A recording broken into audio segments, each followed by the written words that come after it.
They drove off again into the hot afternoon. The grandmother took cat naps and woke up every few minutes with her own snoring.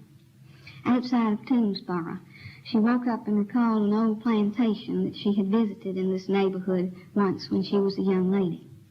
She said the house had 6 white columns across the front and that there was an avenue of oaks leading up to it and 2 little wooden trellis arbors on either side in front where you sat down with your suitor after a stroll in the garden. She recalled exactly which road to turn off to get to it. She knew that Bailey would not be willing to lose any time looking for an old house. But the more she talked about it, the more she wanted to see it once again and find out if the little twin arbors were still standing. There was a secret panel in this house, she said craftily, not telling the truth, but wishing that she were. And the story went that all the family silver was hidden in it when Sherman came through, but it was never found. Hey, John Wesley said, let's go see it. We'll find it. We'll poke all the woodwork and find it. Who lives there? Where do you turn off at? Hey, Pop, can't we turn off there? We never have seen a house with a secret panel, June Star shrieked. Let's go to the house with the secret panel. Hey, Pop, can't we go see the house with the secret panel? It's not far from here, I know, the grandmother said. It wouldn't take over 20 minutes. Bailey was looking straight ahead. His jaw was as rigid as a horseshoe. No, he said. The children began to yell and scream that they wanted to see the house with the secret panel.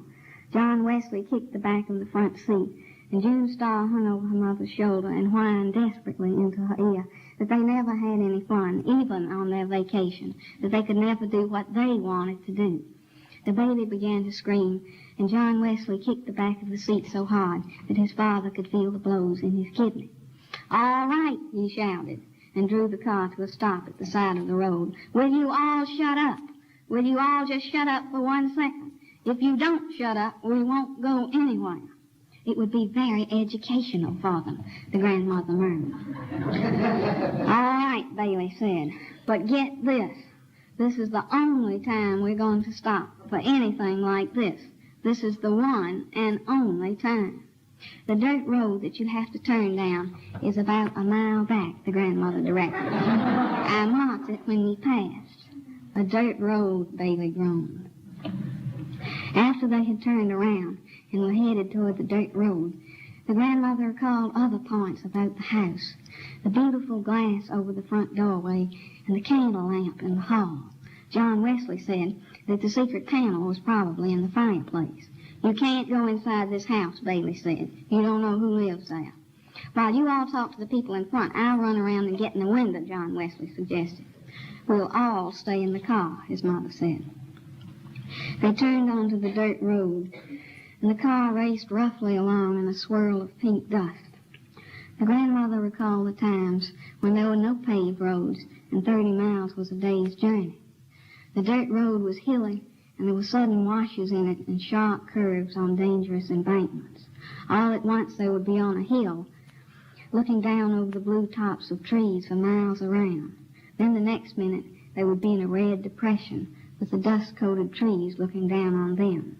This place had better turn up in a minute, Bailey said, or I'm going to turn around. The road looked as if no one had traveled on it in months. It's not much farther, the grandmother said, and just as she said it, a horrible thought came to her. The thought was so embarrassing that she turned red in the face, and her eyes dilated, and her feet jumped up, upsetting her valise in the corner. The instant the valise moved, the newspaper top she had over the basket under it rose with a snarl, and Pitty Sing, the cat, sprang onto Bailey's shoulder. The children were thrown to the floor, and their mother, clutching the baby, was thrown out the door onto the ground. The old lady was thrown into the front seat. The car turned over once and landed right side up in a gulch off the side of the road. Bailey remained in the driver's seat with the cat, gray-striped with a broad white face and an orange nose, clinging to his neck like a caterpillar. As soon as the children saw they could move their arms and legs, they scrambled out of the car shouting, "We've had an accident!" The grandmother was curled up under the dashboard, hoping she was injured so that Bailey's wrath would not come down on her all at once. The horrible thought she had had before the accident was that the house she had remembered so vividly was not in Georgia, but in Tennessee. Bailey removed the cat from his neck with both hands and flung him out the window against the side of a pine tree. Then he got out of the car and started looking for the children's mother. She was sitting against the side of the red-gutted ditch holding the screaming baby, but she only had a cut down her face and a broken shoulder. "We've had an accident," the children screamed in a frenzy of delight. "But nobody's killed," June Starr said with disappointment as the grandmother limped out of the car, her hat still pinned to her head, but the broken front brim standing up at a jaunty angle and the violet spray hanging off the side. They all sat down in the ditch except the children to recover from the shock. They were all shaking. "Maybe a car will come along," said the children's mother hoarsely.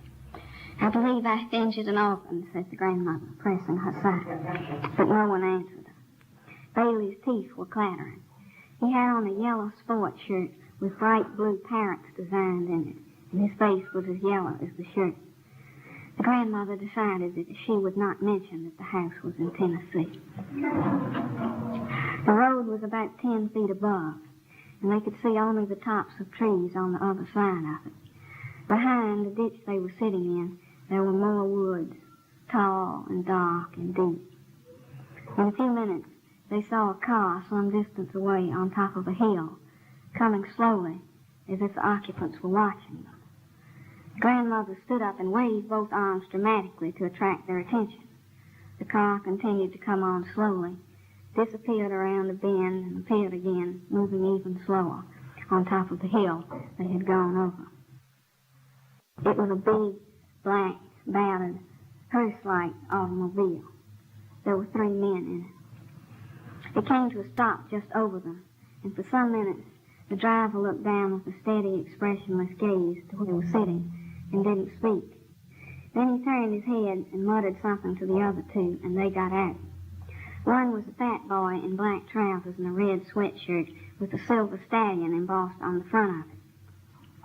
He moved around on the right side of them and stood staring, his mouth partly open in a kind of loose grin. The other had on khaki pants and a blue striped coat and a gray hat pulled down very low, hiding most of his face. He came around slowly on the left side. Neither spoke. The driver got out of the car and stood by the side of it looking down at them. He was an older man than the other 2. His hair was just beginning to gray, and he wore silver-rimmed spectacles that gave him a scholarly look. He had a long, creased face and didn't have on any shirt or undershirt, and he had on blue jeans that were too tight for him. He was holding a black hat and a gun. The 2 boys also had guns. "We've had an accident," the children screamed. The grandmother had the peculiar feeling that the spectacled man was someone she knew. His face was as familiar to her as if she had known him all her life, but she could not recall who he was. He moved away from the car and began to come down the embankment, placing his feet carefully so that he wouldn't slip.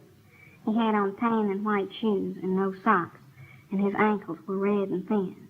"Good afternoon," he said. "I see you all had you a little spill." "We turned over twice," said the grandmother. "Once," he corrected. "We seen it happen."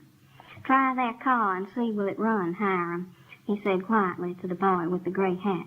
"What you got that gun for?" John Wesley asked. "What you going to do with that gun?" "Lady," the man said to the children's mother, "would you mind calling them children to sit down by you? Children make me nervous. I want all of you all to sit down right together there where you are at." "What are you telling us what to do for?" June Starr said. Behind them, the line of woods gaped like a dark, open mouth. "Come here," said their mother. "Look here now," Bailey began. "We're in a predicament. The grandmother shrieked. She scrambled to her feet and stood staring. "You're the misfit," she said. "I recognized you at once." "Yes'm," the man said, smiling slightly, as if he were pleased in spite of himself to be known. "But it would have been better for all of you, lady, if you hadn't recognized me." Bailey turned his head sharply and said something to his mother that shocked even the children. The old lady began to cry, and the misfit reddened. Lady, he said, don't you get upset. Sometimes a man says things he don't mean. I don't reckon he meant to talk to you that way. You wouldn't shoot a lady, would you? The grandmother said, and removed a clean handkerchief from her cuff and began to slap at her eyes with it. The misfit pointed the toe of his shoe into the ground and made a little hole and then covered it up again. I would hate to have to, he said.